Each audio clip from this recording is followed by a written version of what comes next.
नमस्कार दोस्तों, मैं अंकुर उपाध्याय स्वागत करता हूं आप सभी का एक बार फिर से अपनी नई वीडियो में। दोस्तों, आप सभी के साथ बात करूं अगर अदानी ग्रुप के बारे में तो तूफानी तेजी है और अदानी ग्रुप से जो मेरा फेवरेट स्टॉक है वही लीडरशिप ले रहा है। करीब 12% ऊपर हो चुका है इस समय एंड आप देखें तो 52 इनफैक्ट 13% ऊपर हो गया है। 52 वीक हाई हिट कर दिया है इसने, प्लस अपने लाइफ हाई की तरफ एग्रेसिवली बढ़ता हुआ दिख रहा है अदानी पावर। दूसरी तरफ अगर अदानी पावर को छोड़ दूं मैं तो एक्शन में आ रहा है वोडाफोन आइडिया का शेयर। और अगर निफ्टी की बात करूं तो यहां रिकवरी देखने को मिल रही है, नीचे से करीब 40 पॉइंट्स की रिकवरी आ गई है, काफी पॉजिटिव है। मैंने अपने दूसरे चैनल पे आप सभी के साथ वीडियो शेयर करी थी, तब निफ्टी 25,300 ब्रेक कर रहा था और मैंने आपसे एक ही चीज बोली कि अब ये जो भाव आ रहे हैं ना, ये मौका दे रहे हैं आपको नीचे से अच्छे अच्छे स्टॉक्स को एक्यूमुलेट करने के लिए। और इस फॉल में या इस डिप में बिल्कुल भी टेंशन ना लें, घबराएं ना, परेशान ना हो, क्योंकि बाजार में स्ट्रेंथ है, आप इतना समझ लीजिए। ये जो डिप है ये अच्छा है, हेल्दी है बाजार के लिए। अब मैं आप सभी के साथ बात करूं अगर वोडाफोन आइडिया की, तो यहां बड़ी दमदार खबर आई और उसके बाद शेयर आपके लिए 8 से 10% कूद गया है। मैं पहले आपको न्यूज बताता हूं, फिर अपना व्यू शेयर करूंगा। आप सभी को अच्छे से पता ही है मेरा व्यू वैसे तो, बट एक ही चीज बोलूंगा कि डेवलपमेंट काफी पॉजिटिव हो रहा है, इसीलिए शेयर ऊपर है। खबर यह कि supreme court too soon here companies AGR appeal. तो सुप्रीम कोर्ट दोबारा एजीआर के मामले में इनकी सुनने जा रही है या सुनवाई है। और ये जो सुनवाई है, जो तारीख मिली है अगली, वो है फ्राइडे की, अगले फ्राइडे की, जो कि बनता है 26 सितंबर, यानी कि 26 सितंबर को सुप्रीम कोर्ट में एजीआर बकाया के मामले पे दोबारा सुनवाई होगी। दोस्तों, अच्छी बात पता है क्या है? सुनवाई होगी ये अच्छी बात नहीं, अच्छी बात या बड़ी खबर ये है कि गवर्नमेंट ने कहा है कि कोई ना कोई सॉल्यूशन ढूंढा जा रहा है वोडाफोन आइडिया के लिए। तो ये इक्विटी होल्डर्स के इस तरीके से देखा जाए तो ये पॉजिटिव है। Government doesn't oppose Vodafone Idea's appeal, seek some solution as an equity holder. तो कुछ तो सॉल्यूशन निकाला जा रहा है और इसी की वजह से स्टॉक आपके लिए कूद गया है। ये तो हो गई दोस्तों एजीआर मामले की बातचीत। मैं आपको एक ही चीज बोलूंगा, 6 रुपए से 8.5 हो गया, मजा आ गया। 8.5 से 10 हो जाएगा और भी मजा आ गया। परसेंटेज टर्म्स में बहुत पैसा बन गया। लेकिन क्या आपने ये देखा कि ये स्टॉक कहां से कहां आ चुका है? क्या आपने ये नोटिस करा कि ये स्टॉक की चाल क्या है, चलता कैसे है? यूं जाता है खबर के दम पर और फाइनेंशियल्स के दम पर यूं आ जाता है।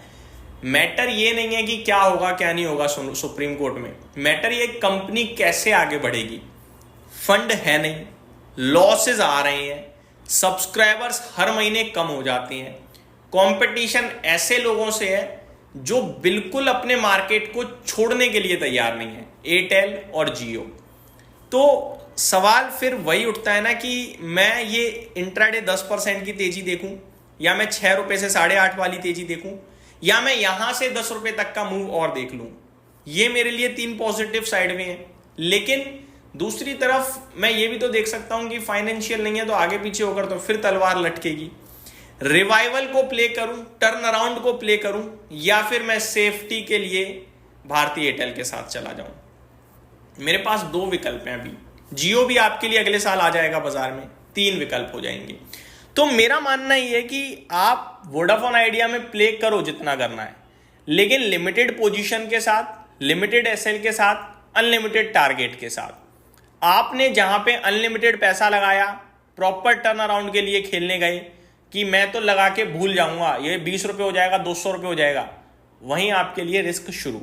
क्योंकि ये स्टॉक 8.5 से 10-11 होगा, आप बेचोगे ही नहीं। आप कहोगे भाई ये तो बढ़ेगा, ये तो मानेगा ही नहीं है, वोडाफोन आइडिया है, वो वापस आ जाएगा 8-10 पे।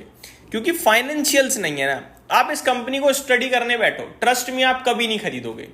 लेकिन आप जब वोडाफोन आइडिया सुनते हो, जब सरकार के पास 49% स्टेक सुनते हो, जब सुनते हो कि यार बाजार में इतनी बड़ी कंट्री की पॉपुलेशन वाली कंट्री में 3 ही टेलीकॉम बड़े प्लेयर हैं, तो आप इसको खरीदने लगते हो।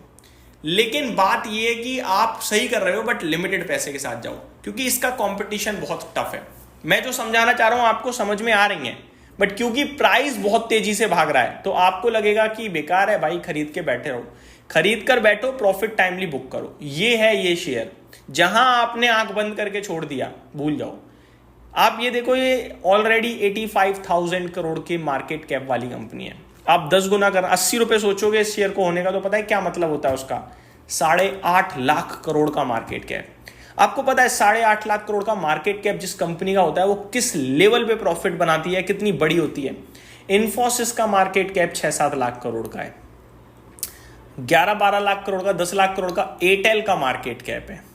तो मैं सिर्फ यही बोलूंगा कि 10 गुना 20 गुना कहना आसान है, लेकिन एक्चुअल फैक्ट यही है, नीचे रिस्क लोगे, ऊपर में आपको रिवॉर्ड मिल जाएगा 30-40% का इंस्टेंटली, और ऊपर में रिस्क लोगे तो रिवॉर्ड नहीं, आपको रिस्क ही मिलेगा फिर तो वो 30-40% का इंस्टेंटली।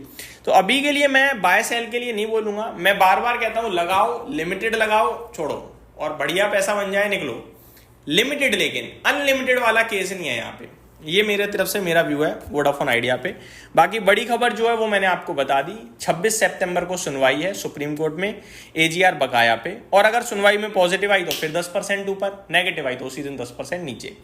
अब सरकार जब कुछ ढूंढ रही है कि मिल जाए सॉल्यूशन तो शायद अच्छी खबर आई जाए, लेकिन उस 10% आने से पहले अभी ये 26 तारीख तक पता चले कल से थोड़ा गिरकर फिर अचानक ऊपर चला जाए, तो आप तो डायरेक्टली इनडायरेक्टली पैसा नहीं बना पाओगे इस शेयर में। बस यहीं समाप्त करता हूँ इस वीडियो को। उम्मीद करता हूँ डिटेल्स पसंद आई होंगी। Thank you so much for watching this video. Have a great day guys.